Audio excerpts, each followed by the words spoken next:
محترم علامہ محمد اشفاق مدنی صاحب، چلہ کشی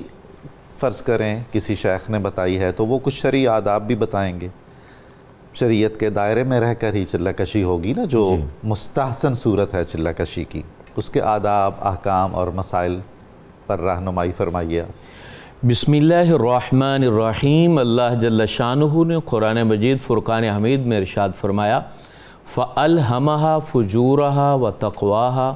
قَدْ أَفْلَحَ مَنْ زَكَّاهَا وَقَدْ خَابَ مَنْ دَسَّاهَا۔ سبحان اللہ۔ انسان کے اندر رب تعالیٰ نے خیر بھی رکھی ہے اور شر بھی رکھی ہے، اور انسان کے لیے لازم ہوتا ہے کہ وہ شر کے اوپر خیر کو غالب کرے۔ تو صوفیہ کرام نے چلہ کشی یا خلوت نشینی کو یہ ذریعہ بنایا کہ اس کے ذریعے انسان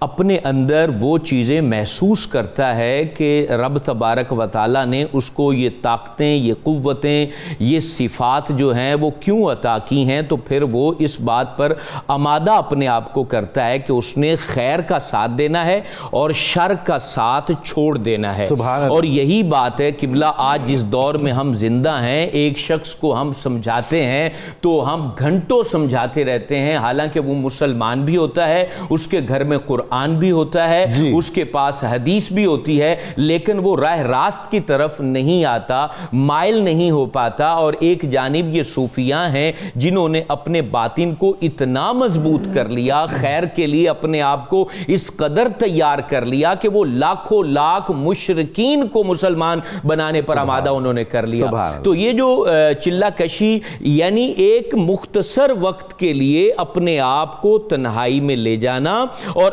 اپنے اوپر نظر رکھنا، یعنی ہم زمانے پر تو نظر رکھتے ہیں لیکن ہم اپنے اوپر نظر نہیں رکھ پاتے، اپنا محاسبہ نہیں کر پاتے۔ اور اسی طریقے سے ہم یہ جو 6 فٹ کا انسان ہے، اس کی تو طاقتوں کا خیال رکھتے ہیں، روح کی پرورش کا ہم خیال نہیں کر پاتے، روح کو پروان نہیں چڑھا پاتے۔ تو یہ جو چیز ہوتی ہے یہ انسان کو اللہ کے ایسے قریب کرتی، جیسے حضرت ذوالنون مصری رحمت اللہ تعالی علیہ سے کسی نے پوچھا کہ حضرت یہ تنہائی میں آپ جو لوگ رہتے ہیں اس میں مقاصد کیا ہیں، جیسے آپ نے سوال کیا کہ اس کا مقصد کیا ہوتا ہے، تو آپ نے ارشاد فرمایا میاں کسی بھی مومن کے لیے سب سے بہترین خوشی کا وقت وہ ہوتا ہے جس وقت وہ تنہائی میں رہ کر اللہ کو بلاتا ہے، اللہ کو پکارتا ہے، مناجات کرتا ہے۔ یہ اس وقت اس کی طبیعت اتنی فرحت میں آتی ہے کہ جس کا اندازہ وہی لگا سکتا ہے جو اس مٹھاس کو چکھ چکا ہو۔ اور اسی طریقے سے ایک صوفی سے پوچھا گیا کہ یہ چلہ کشی جو ہے اس کے مقاصد کیا ہیں، کیوں کی جاتی ہے، تو امام غزالی رحمت اللہ علیہ نے وہ قول نقل کرتے ہوئے ارشاد فرمایا کہ یہ اس لیے کی جاتی تاکہ فکر پر دوام حاصل ہو، انسان اپنی فکر کو مضبوط کر سکے، اپنے تصور کو راہ راست پر لا سکے، اور کہا کہ علوم باری تعالیٰ کی برکات اس کے دل میں راسخ ہو جائیں، اور کہا کہ یہ اس لیے کیا جاتا ہے تاکہ انسان رب کے ذکر سے مانوس ہو جائے، اس کی طبیعت مانوس ہو جائے، اس کا دل مانوس ہو جائے، اس کی ذات جو ہے وہ اللہ رب العالمین کے قرب کو چاہنے لگے، تو پھر وہ اس مقام پہ پہنچتا ہے کہ جو کہتا ہے تو رب تبارک و تعالیٰ پھر اس کو کر دیتا ہے۔ تو معاملہ حضور یہ ہے کہ یہاں یہ بات ذہن نشین رہنی چاہیے کہ چلہ کشی وہ باطل چیزوں کو پانے کے لیے نہیں ہوتی، وہ چونکہ حق پانے کے لیے ہوتی ہے، اور اس کا پہلا ادب یہ ہے کہ انسان کے پاس علم ہونا چاہیے۔ کون سا علم ہونا چاہیے؟ عقائد کا علم ہونا چاہیے کہ کہیں تنہائی میں مجھے شیطان گمراہ کر رہا ہے تو مجھے پتا ہو کہ یہ شیطانی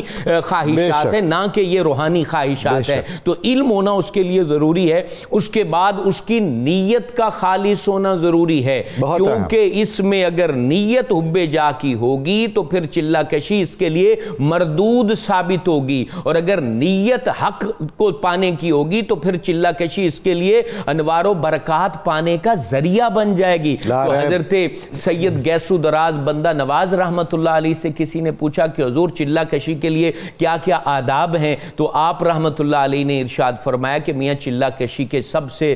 بڑا ادب تو یہ ہے کہ اللہ کے ذکر کے لیے تم نے چلہ کشی کرنی ہے، تم نے وہ جگہ انتخاب کرنی ہے جہاں لوگوں کی آوازیں بھی تم تک نہ پہنچیں، اور پاک صاف جگہ ہو، تمہارا بدن پاک ہو، تمہارا لباس پاک ہو، وہ جگہ پاک ہو، اور کہا کہ تمہارے خیالات بھی پاک ہوں۔ اور پھر فرماتے ہیں کہ چلہ کشی کرتے ہوئے اگر تمہارے دماغ میں کوئی شہوانی خیال آیا ہے، کوئی نفسانی بات آئی ہے، تو کتنی پیاری بات صوفیہ فرماتے ہیں، یہ اصل میں صوفیہ اکرام کی ان باتوں کو سامنے رکھا ہی نہیں گیا۔ اس کا جواب کیا دیا کہ جب تمہارے دماغ میں تنہائی میں خلوت نشینی میں اور چلہ گاہ میں بیٹھے ہوئے کوئی ایسا خیال باطل آ جاتا ہے تو تم نے دور کیسے کرنا ہے؟ کہا لا الہ الا اللہ پڑھ کے دور کرنا ہے، لا الہ الا اللہ محمد رسول اللہ پڑھ کے اس کو دور کرنا۔ آج کہا جاتا ہے جی یہ صوفی اپنا کلمہ پڑھاتے تھے، یہ اپنی بات جو ہے نا وہ اپنے آپ کو منواتے تھے۔ میاں صوفی تو ہوتا ہی وہ ہے